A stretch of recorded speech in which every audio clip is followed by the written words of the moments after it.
Perkenalkan, nama saya Rinaldi Sembiring. Di sini saya akan membahas tentang komponen aktif dan komponen pasif. Pada dasarnya, dalam teknik elektronika terbagi dalam dua kelompok komponen, yaitu satu komponen pasif dan komponen aktif. Apabila kedua komponen tersebut dirangkai, maka terbentuklah suatu pesawat elektronika, misalnya radio, televisi, CD, komputer, dan lain-lain. Komponen pasif adalah komponen yang tidak dapat melakukan penguatan, contohnya konduktor, isolator, resistor, kondensator, trafo, dan lain-lain.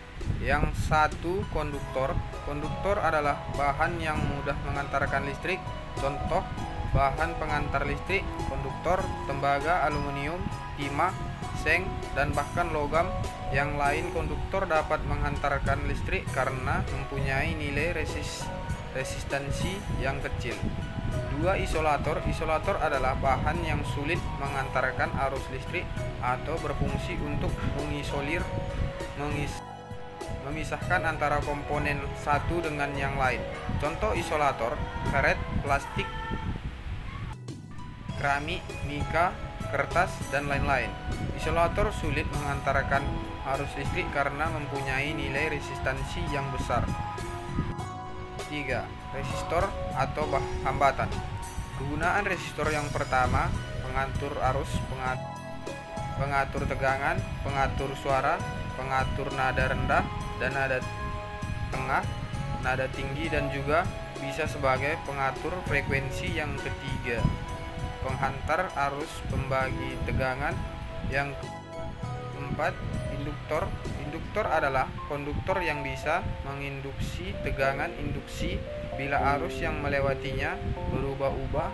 Kemampuan ini disebut slave inductancy.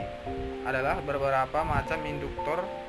Yang pertama, induktor dengan inti udara. Yang kedua, induktor dengan inti isolator.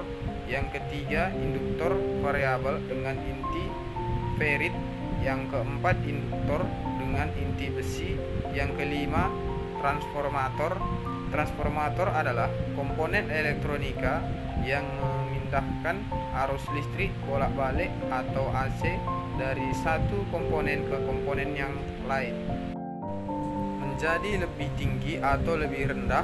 Yang keenam, konduktor adalah komponen elektronika yang menyimpan muatan listrik. Kemampuan ini diukur dengan satuan Farad. Pada dasarnya, konduktor terdiri atas dua buah plat yang terpisah sejajar. Selanjutnya, komponen aktif adalah komponen-komponen di dalam rangkaian elektronika yang mempunyai penguat atau mengarahkan aliran arus listrik. Di antaranya adalah transistor, dioda, IC. Yang pertama, transistor adalah alat semikonduktor yang dipakai sebagai penguat, sebagai sirkuit pemutar dan penyambung atau switching, stabilitas tegangan, modulasi sinyal, atau sebagai fungsi lainnya. Yang kedua, dioda adalah komponen aktif semikonduktor yang terdiri dari persambungan ataupun junction PN. Sifat dioda yang dapat mengantarkan arus pada tegangan maju dan menghambat arus pada tegangan balik atau zone H. Berasal dari pendekatan kata dua elektroda, yaitu anoda dan katoda. Semikonduktor hanya melewatkan arus searah saja, sehingga banyak digunakan sebagai komponen penyearah arus. Secara sederhana, sebuah dioda bisa kita asumsikan sebagai katup, di mana katup tersebut akan terbuka manakah air yang mengalir dan belakang katup menuju ke depan, sedangkan katup akan menutup oleh dorongan aliran air dari depan katup. Yang ketiga,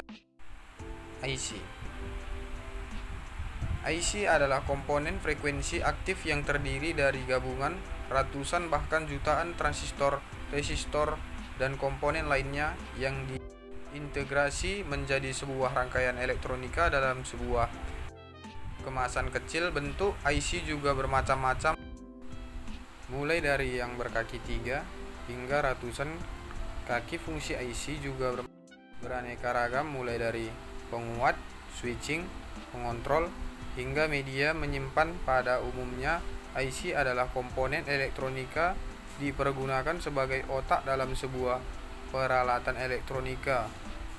IC merupakan komponen semikonduktor yang sangat sensitif terhadap EDC. Sekian video saya, terima kasih.